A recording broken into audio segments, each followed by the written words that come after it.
everyone for coming out tonight, and especially want to thank Nick Bays for inviting me. And I'm encouraged to be here for the second annual program, and I hope to see the third one next year. It's a long drive, but I think I might make it out. I have some prepared remarks, and then we'll get into the heart of what we're talking about tonight. So I wanted to concentrate on the fact of what an exciting time it is in the 21st century to be a Christian. The more advances we make in science, the more evidence there is that supports the truth of Christianity, but also demonstrates the benefits that Christianity brings to individuals, to families, and to our social institutions.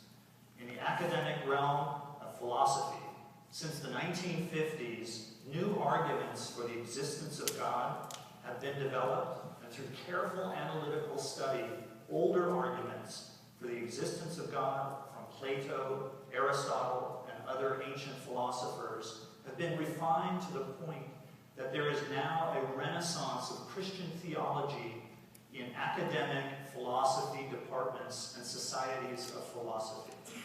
In physics, cosmology, and astronomy, discoveries over the past 100 years have now given us strong scientific evidence that the universe had a beginning in the finite past, and therefore must have been a product of a supernatural creator. In just the past few decades, further studies of the nature of the universe itself have demonstrated it to be incredibly fine-tuned for human life to exist, with such a mind-boggling level of sophistication that provides strong evidence for the existence of a loving, all-knowing creator.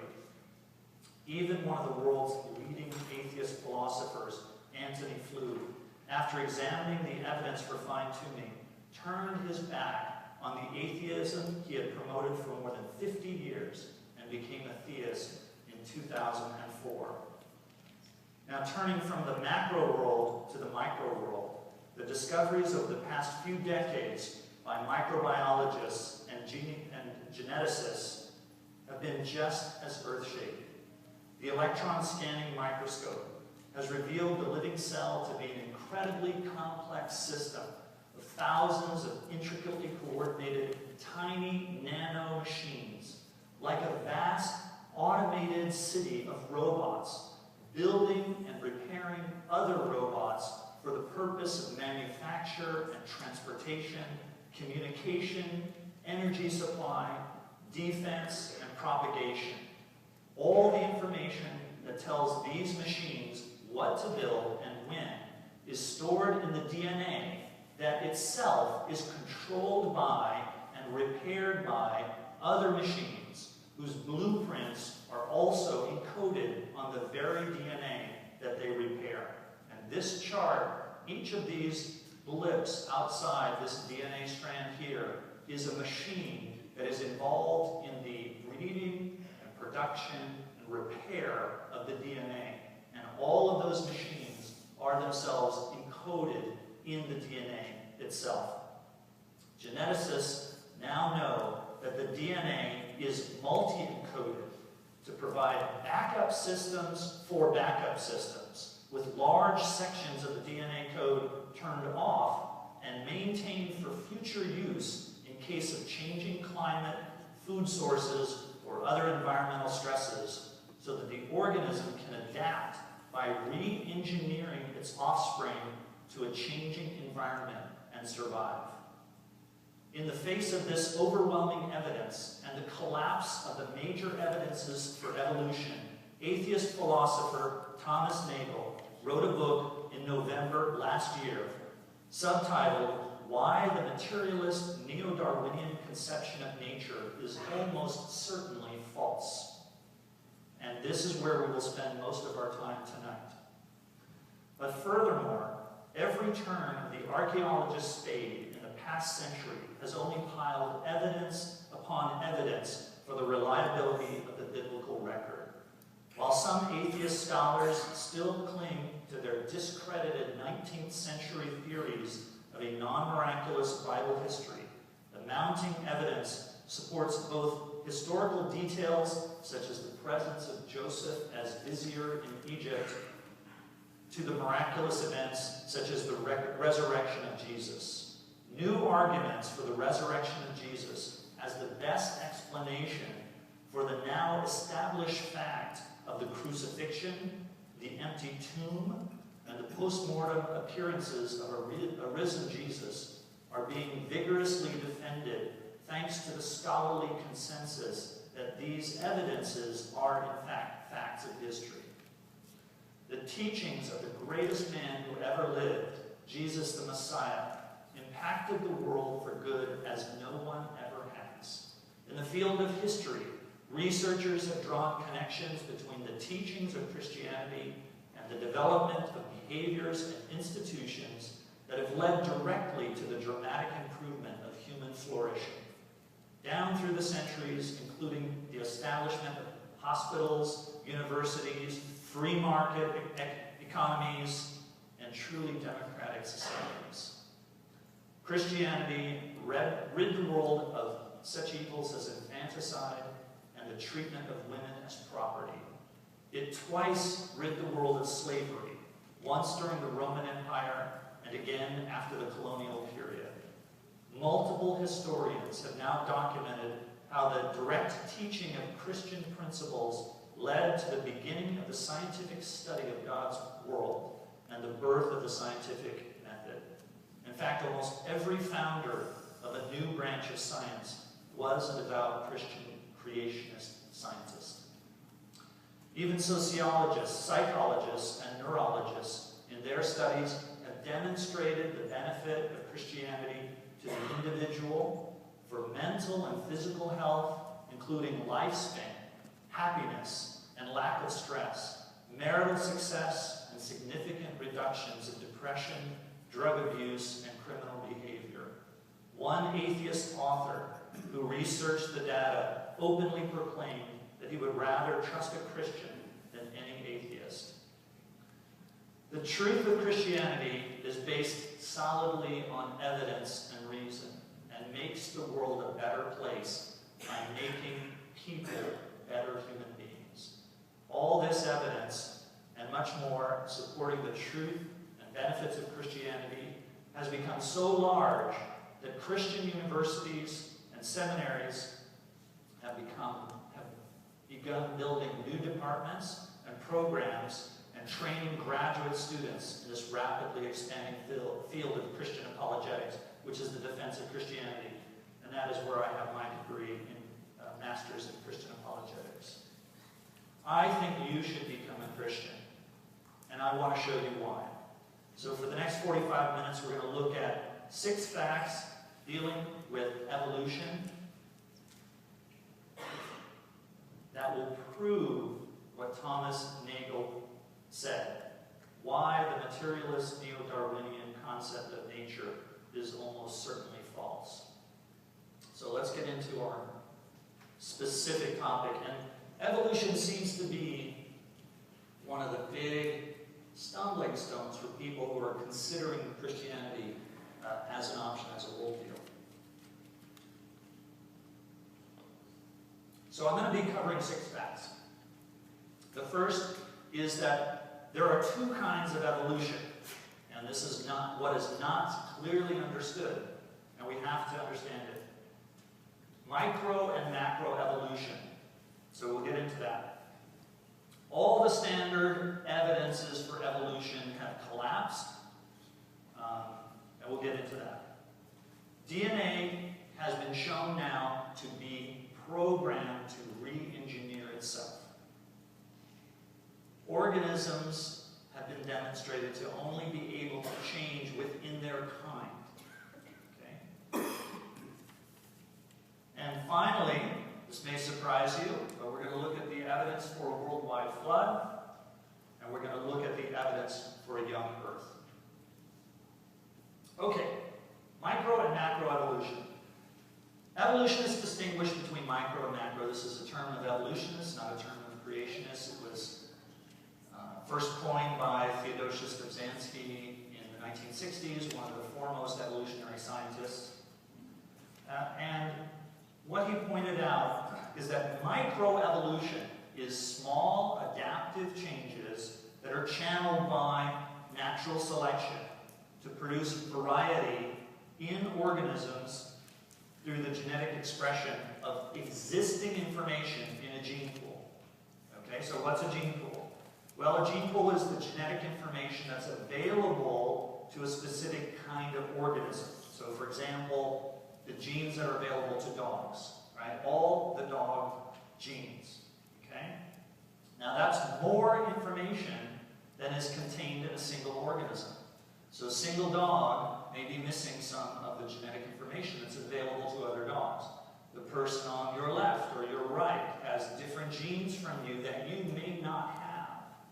Okay? Some different genetic information.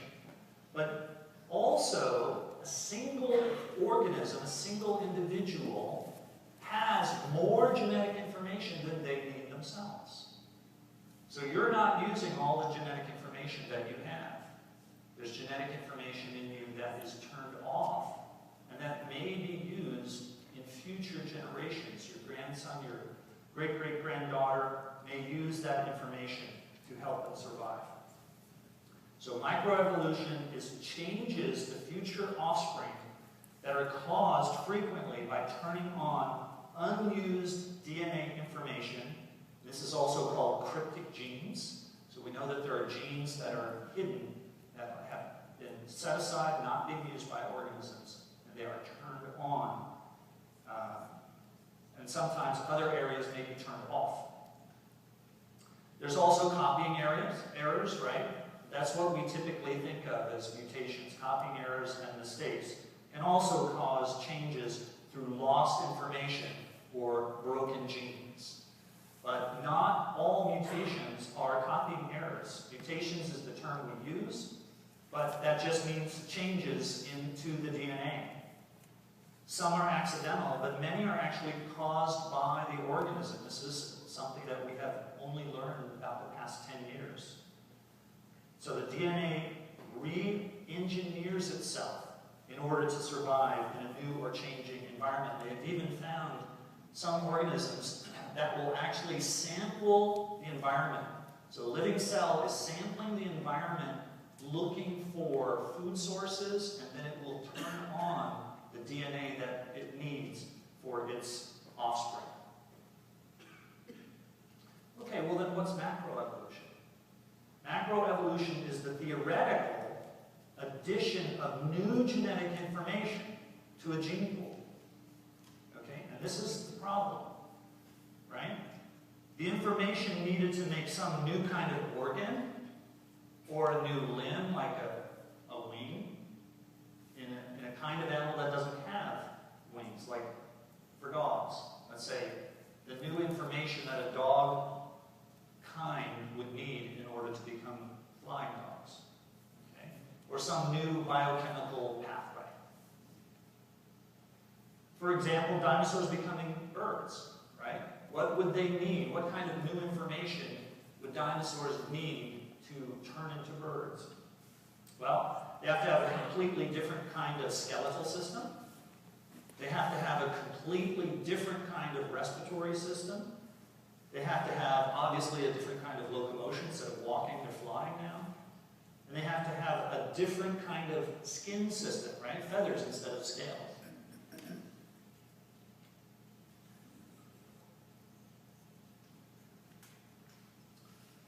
So this is where the problem comes in. By confusing these two concepts, micro and macro, evolutionists use the evidence for micro, which is real.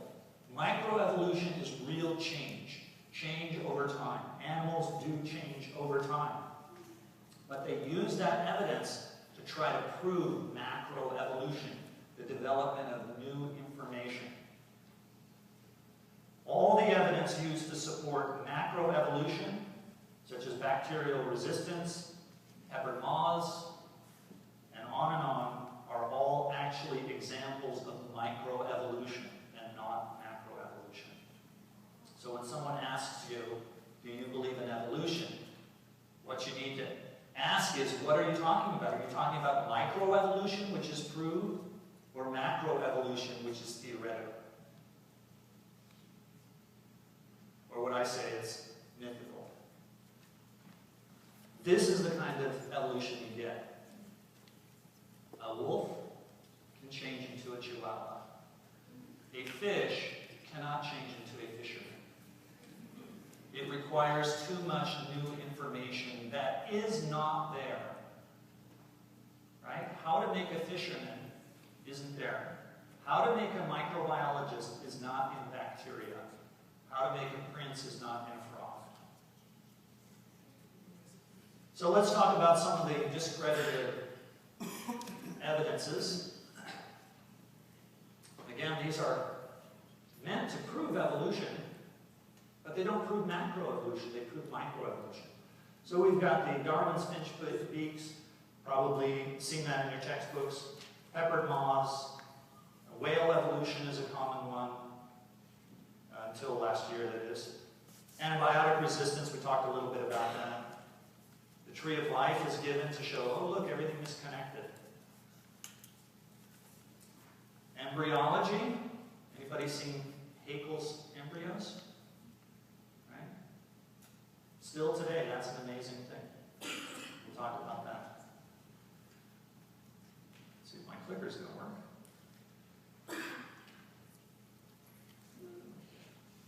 Technology. There we go. Chimp DNA, right? It's supposed to be almost identical to human DNA. Is that really true? And homology or similarity, similar designs, is that because everybody's related to everything else? And the fossil record. Okay. Darwin's finch beaks have been used to prove evolution. It shows microevolution. It shows change within the information that's already there. And what we find is that it's just cyclical, right? These beak sizes change depending on the climate and the weather patterns in the Galapagos Islands.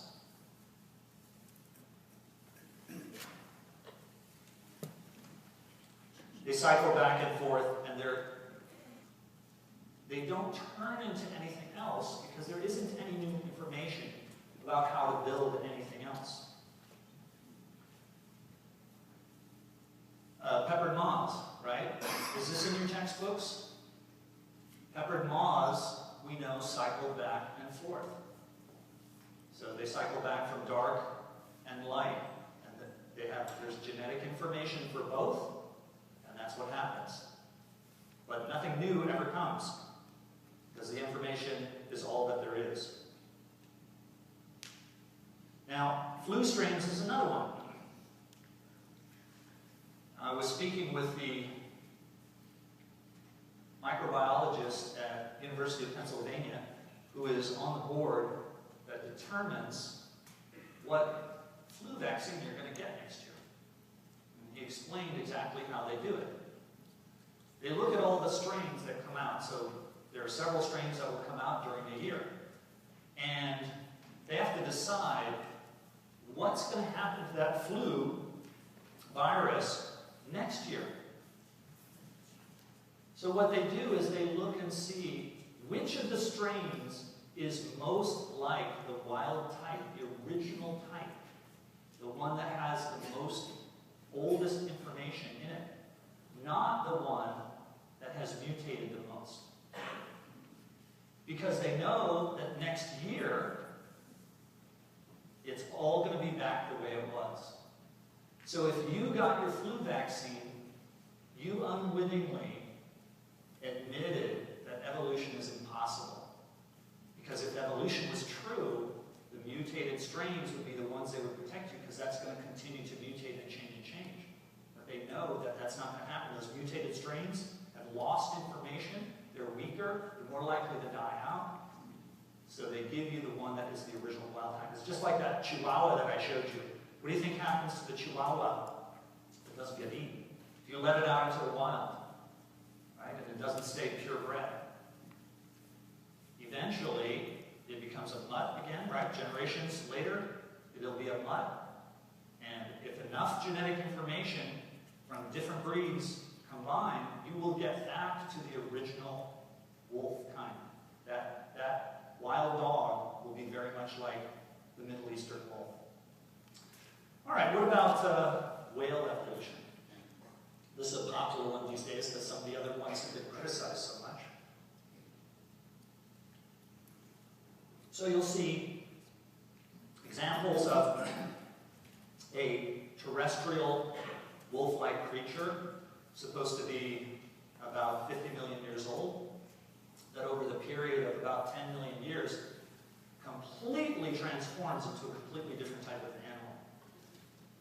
Now, this is really incredible. I mean, 10 million years for that level, especially when you consider that whales and you know, the ocean version of the transitional form comes pretty early. They only have offspring once per year.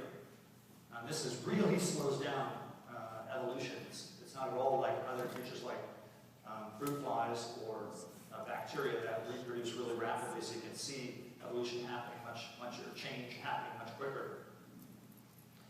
So this is supposed to have happened over about 10 million years until 2011, the discovery of the oldest fully aquatic whale, dating to 49 million years ago.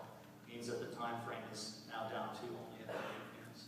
So this is what you would have seen,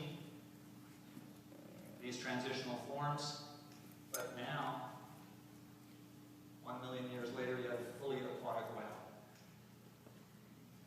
Okay, what about antibiotic resistance? This seems to be a real stumper, right? I mean, don't we see when you go to the hospital and they have these warnings, alerts about this antibiotic-resistant bacteria, or MRSA, right? You've got to be very careful.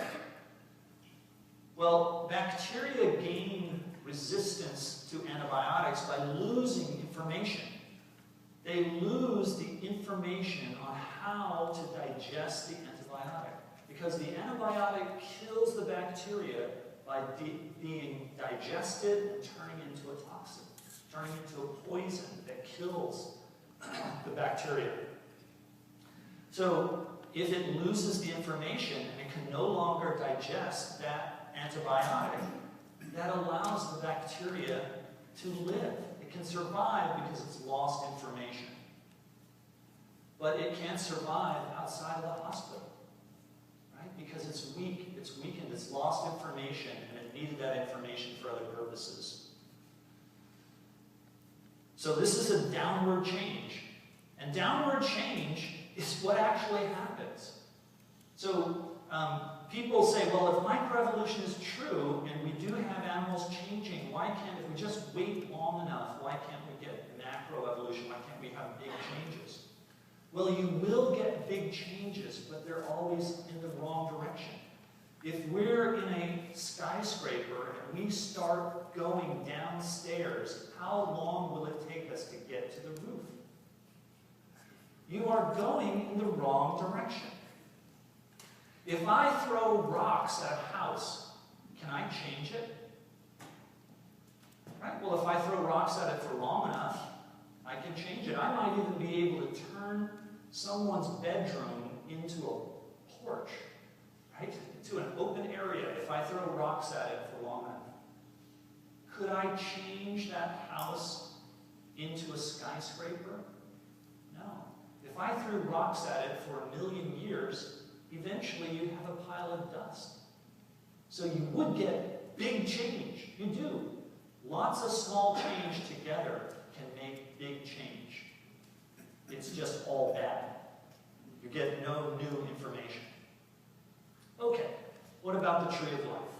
Darwinists claim that they can draw a tree of life that's a structure that shows how all the organisms are related to a common ancestor. The problem is that almost every attempt is full of inconsistencies. And every time they try a different way of doing it, they can do it based on morphology, right, the shape of animals, or they could try to do it based on certain proteins. But then you get a completely different tree. It's so troubling to evolutionists that a lot have even abandoned the effort, as reflected in a 2009 New Science article titled, "Why Darwin Was Wrong About the Tree of Life." Now, Somebody raised their hand that they've seen this in their textbooks, which is sad, because this is a known, documented fraud. This is one of 3 frauds that Ernst Haeckel, professor in the 19th century, committed. These are his drawings.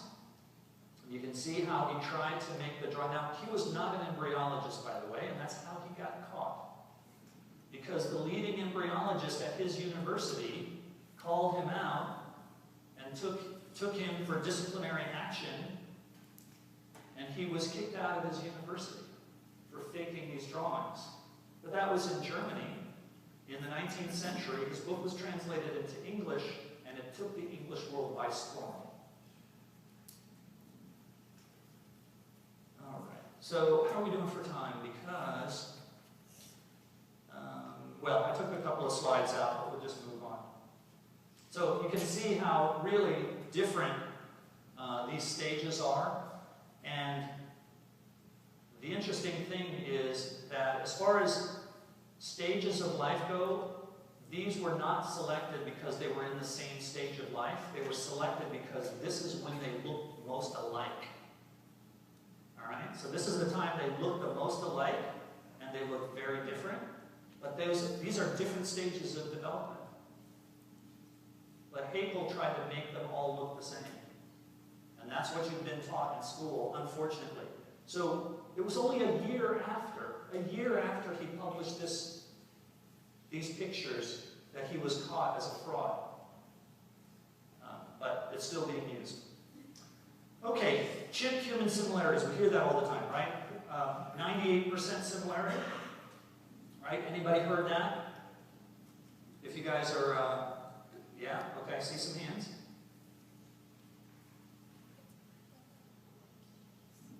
Is that really true? 98% similar human DNA. What people don't realize is that study that was done that gets promoted so much was only of small segments of DNA that were already known to be similar.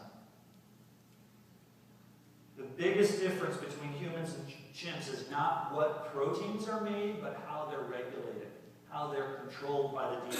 And that takes a lot of DNA information, and it's very different. One example is that the chimp genome, right, which is the total amount of DNA, is actually 10 to 12% larger than human DNA. So already, it's more than 98, right? You're 80, what, 88%? So just from that, just from the size. But actually large blocks of dissimilarity exist in a number of key chromosomes, including marked structural differences between the entire male Y chromosome. The similarity between a human male chromosome and a chimp male chromosome is about 70%, which is the same as the similarity between a male chromosome and a chicken Y chromosome. All right, well, you've seen these charts too, right? It's called homology, right? Or similarity. The problem is that it could equally be because of a common ancestor or because of a common designer. So how are you going to tell the difference?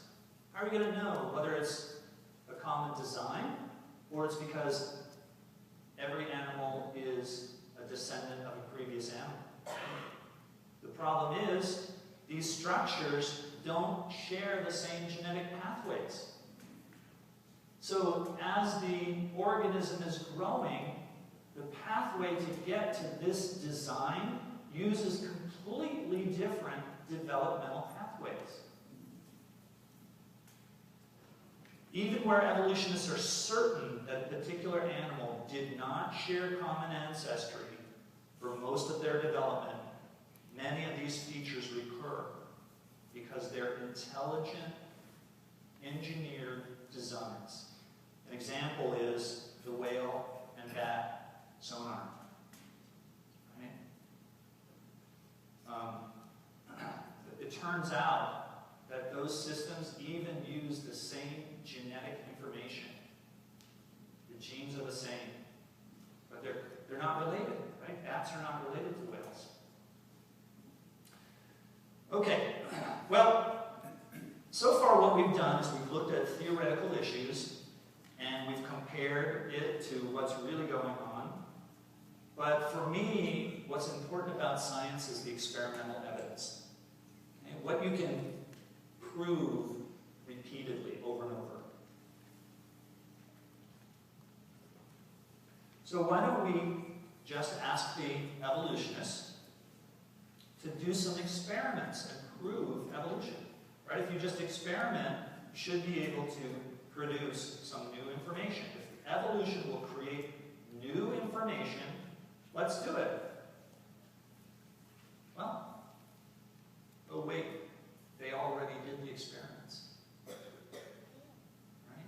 Do you know what they were? Have you heard of them?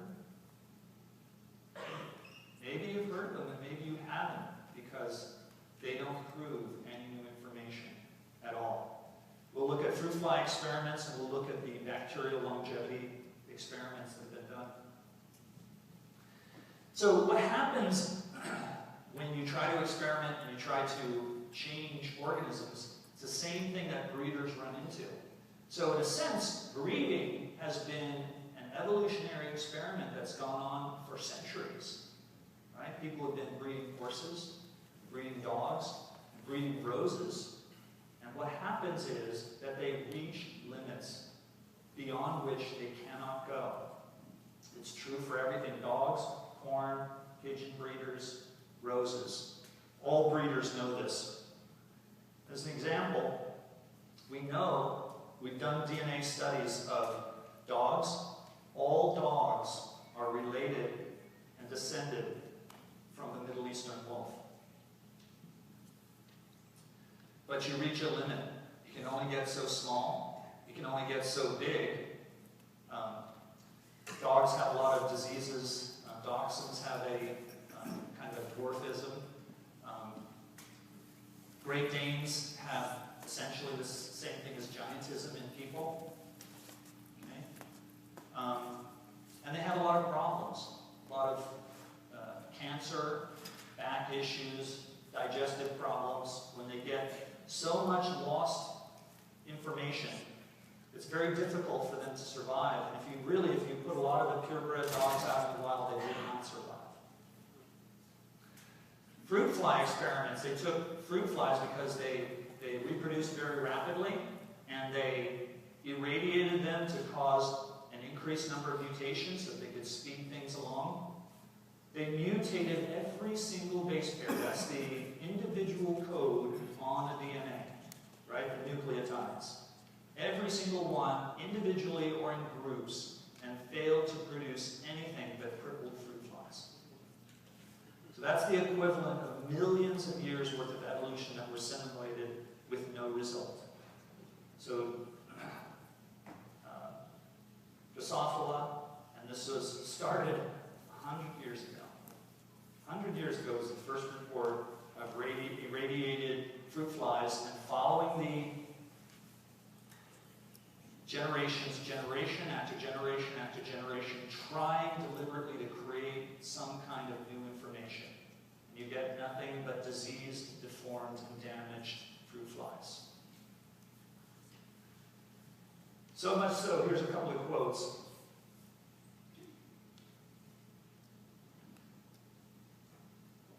Homeotic changes induced in fruit fly genes have led only to monstrosities. Here's from my biology professor. If mutation were a variation of value to the species, then the evolution of the fruit fly should have proceeded with extreme rapidity. Yet the facts entirely contradict the validity of this theoretical deduction. And about mutations, Lynn Margulis, biologist, said, never, however, did that one mutation make a wing, a fruit, a woody stem, a claw appear. Mutations, in summary, tend to induce sickness, death, and deficiencies.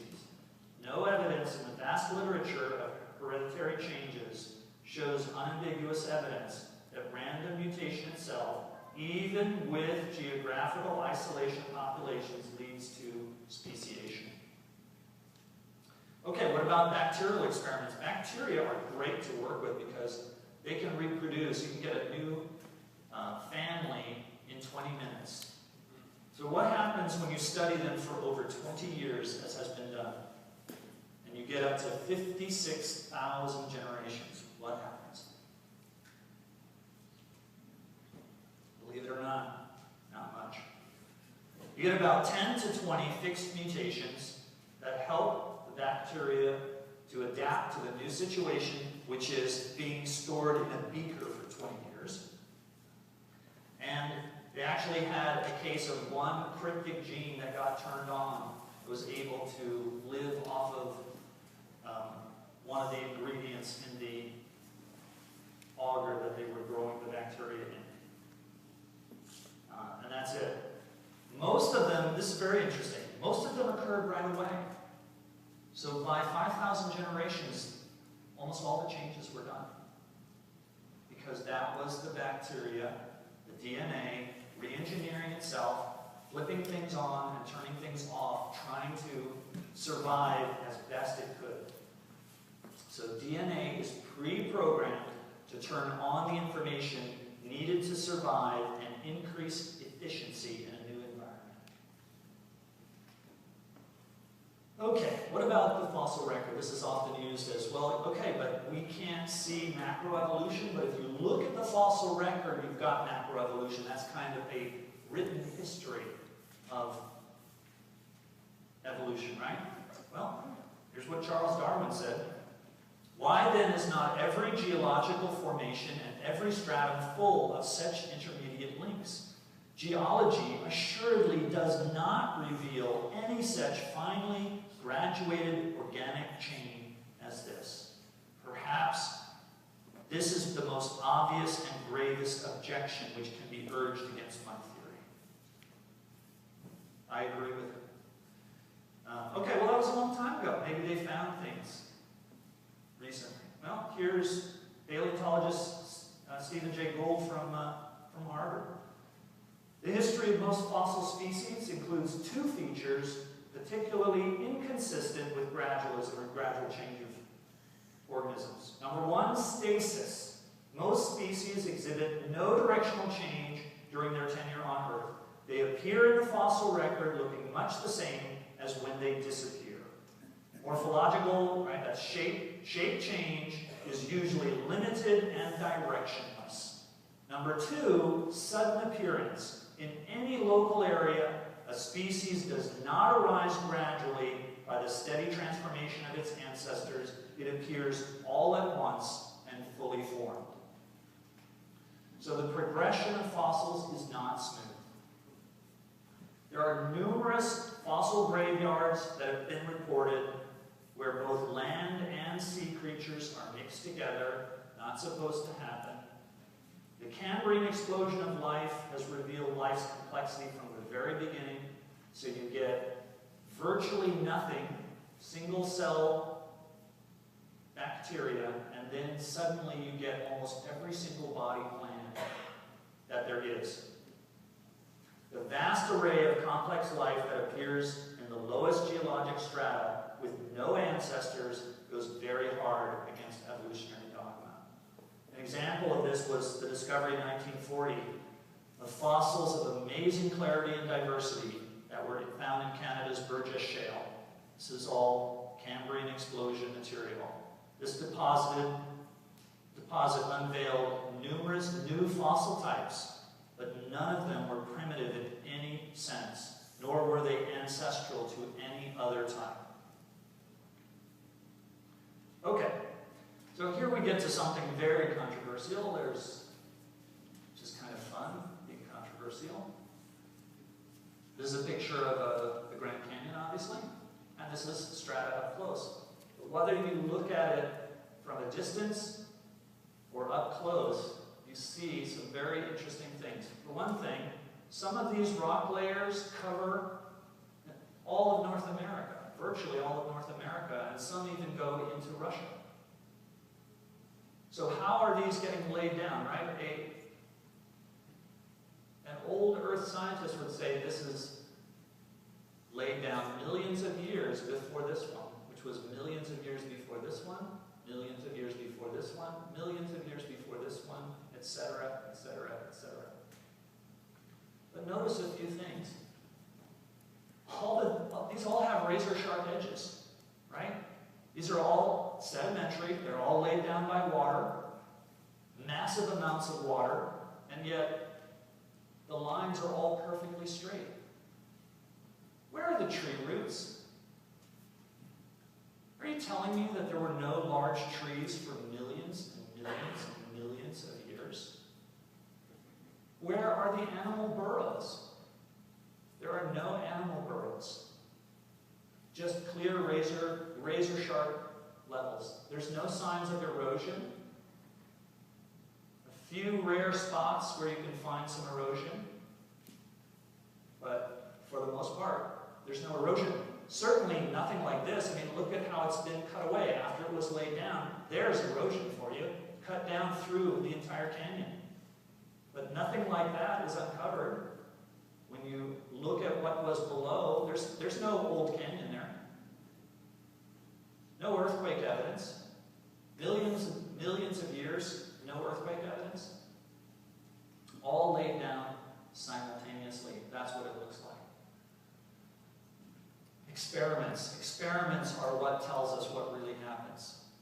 This is from a very famous among some areas, a geologist who took 8 tons of sand that was randomly mixed in different thicknesses of sand and showed that by flowing it through a flume with a glass wall, you could create this strata. It's all created simultaneously. Right? Just moving water, and if the sand all sifts out. This has been confirmed by observations at deltas, river deltas. So sedimentologists who study bays and areas where rivers dump sediment out into the water, you get this strata forming simultaneously. Right? Not one layer, and then another layer, and then another layer. All the layers come out simultaneously. It's also even not at the shoreline. The deep sea driller Glomar Challenger also confirmed this same activity happening out in the ocean. This is a picture that I took when I was with a geologist in the Grand Canyon. And this is proof that all these layers were all soft at the same time. Look at that bend. There are no breaks there, right? It didn't break, it didn't snap, it didn't crack. It just bent because all those layers were laid down simultaneously in a single flood at the same time. And then there was an uplift, and that stuff all just slumped over. Multiple examples of this just in the Grand Canyon, let alone around the world. Here's a really interesting picture. So somebody might say, okay, well, maybe it was just pressure over a long period of time and it slowly bent like that. Okay? We got a couple problems. The rock's got to go somewhere, right? So you don't see it, the rock below it moving away, but also it doesn't metamorphose, right? Rock under pressure, if it's pressurized for over a long period of time, it metamorphs. So, but here is proof that doesn't involve the possibility of a short distance of time. This is from Dinosaur Ridge, and if you go behind this rock face, there's a big plateau area where there's a lot of dinosaur footprints. And you can see the dinosaur footprints going from heavy to lighter and lighter until finally the dinosaur is barely touching the ground anymore, and you even get its claws scratching the mud as the water rises and it starts to swim. But this is actually a dinosaur footprint right here. And it stepped into, all these layers have been laid down, and it stepped in, and look what it did. It deformed about at least five separate layers were deformed and pushed down. And then, when his foot came out, before this could fill in, this next layer came in and filled it all in. So this is all part of this layer here. That proves that these layers were soft. That dinosaur stepped into the mud and deformed all those layers before he drowned. Okay, so if there was a worldwide flood, maybe the Earth is young. Maybe dinosaurs are not as old as they claim to be, right, as they're claimed. What do you find in a 100-million-year-old dino bone? These are actually pictures from a 68-million-year-old bone, but other 100-million-year-old dinosaur bones have been found that have the same thing. These are actually flexible blood vessels. Those are blood vessels that are supposed to have survived more than 80 million years. Dinosaurs supposedly went extinct in 65 million years ago. Springy tissue, connective tissue, and looky there, blood. Now, when this was presented, it was Dr. Mary Schweitzer, who actually wasn't the first one, but she was the first evolutionist with the guts to publish this. It had actually been, fresh dinosaur bones had actually been found before. But she was too big of a name to be ignored. She said, I found red blood cells in the dinosaur bone. And of course the creationist said, well, okay, here's proof. And the evolutionist said, no. She didn't say she found red blood cells. She said she saw red blood cells, but they're not really red blood cells. After all, there's no hemoglobin. So then she tested for hemoglobin, and there was hemoglobin. So the evolutionist said, no. It doesn't matter. Okay, so there's hemoglobin, but there's no DNA. Because they knew that DNA could not survive. Studies had been done already that clearly established that DNA cannot survive more than 10,000 years. Guess what? Dr. Schweitzer proved that there is DNA there. And now, I was just doing an update for my update. I was just reading today. She also found not only red blood cells, but she found osteocytes, which are the bone cells themselves. Not just the bone. There's fresh bone that has not been turned into a fossil, but also the cells themselves, the bone cells, osteocytes, she has found. What's new? Last year, August, at a geology conference, a team of physicists presented the fact that they had taken fresh dinosaur bones and carbon-14 tested them. And they're young. The carbon-14 tests showed they were only thousands of years old, not millions. Now, carbon-14, nobody had ever tested dinosaur bones before. For one thing, because dinosaur fossils are supposed to be rock. They're not supposed to be bone. They long ago would have changed and permineralized and become just mineral. Right? So no one ever did it. Why would you? Then they find that, we have dinosaur bones that haven't mineralized. It takes hundreds of years, thousands even, to mineralize a bone. But here were bones that hadn't been completely mineralized. Still nobody thought to test them for carbon-14. Now it's been done. The carbon-14. So why they wouldn't do it is because the testing of carbon-14 is only good for items that are younger than 60,000 years. If something is older than 60,000 years, it doesn't have any more carbon-14 in it. There's no point in even looking for it. And that's why nobody ever did until now. In In 2012, last year, August, they took 10 different samples from 8 different dinosaur bones that gave dates of thousands, not millions. So now people have done other things. They've carbon tested diamonds. And guess what? You get a positive reading. The carbon-14 isn't gone. There's still carbon-14 in diamonds, coal, wood that has been trapped in layers that are supposed to be hundreds of millions of years old, and still carbon-14 dates thousands of years. Okay. How are we doing for time? All right, let me try and wrap this up. We'll have to go fast over the next couple slides.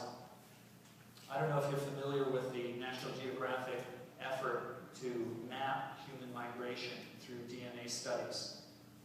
A couple things I want to point out. One is the way they tell how you migrated, how the people migrated, they look for the loss of information, because that's the change that actually happens. So human beings that traveled the furthest and have traveled down here have lost the most information. That's how they know that this came last. So you can see the dates that they estimated.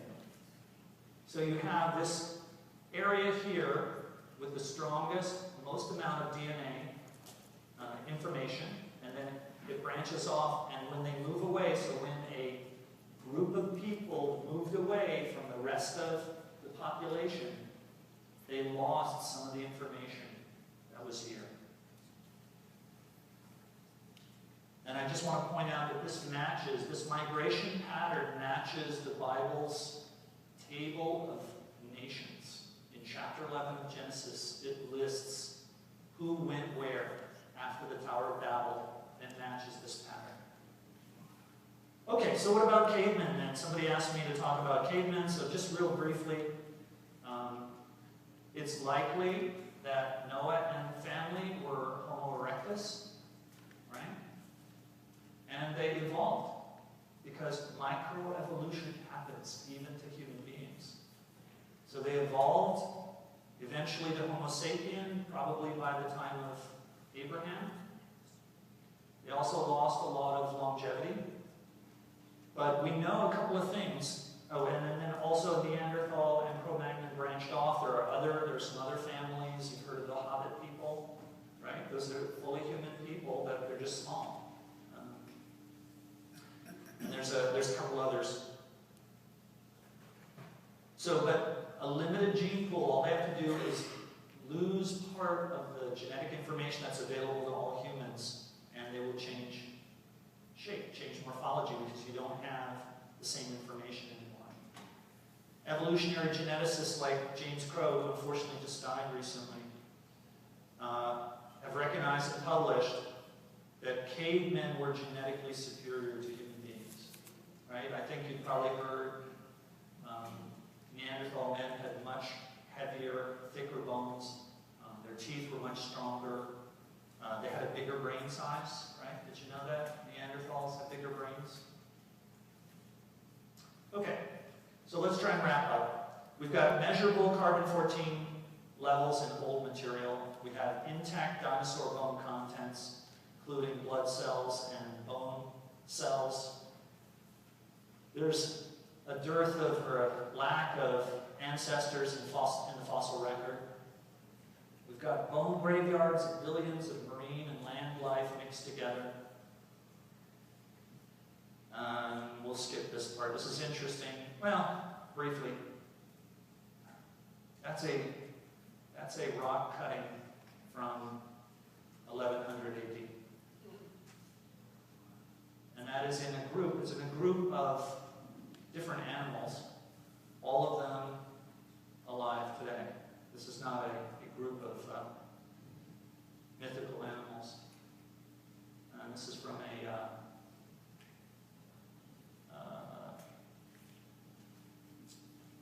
1500s, about 1500 tapestry. Long before anybody knew anything about dinosaurs. And actually, there's enough of this that I could have done an entire hour talk on just these kinds of drawings and sculptures and things from around the world, from ancient civilizations. But I want to review now. The evidence for evolution fails under careful study. Evolution cannot produce new information, right? Universes don't pop out of nothing. Life doesn't come from non-life. Multicellular life doesn't just spring out of individual single cells. DNA is pre-programmed to re-engineer itself to allow animals to survive while they spread over the earth. And sedimentary experiments support a worldwide flood. Fresh dinosaur bones support a young Earth. So that's where we've been. Oh, and carbon-14 supports a young Earth also. So that's where we've been. I've shown you a lot of evidence. I mentioned about the advantages, both personally and to family and to institutions of Christianity. And that's the best reason for becoming a Christian, not because it benefits you, but because it's true. So that's my talk. So we're going to open up for questions. So we have a microphone. We do. We do. Pete, first of all, thank you for taking this trip.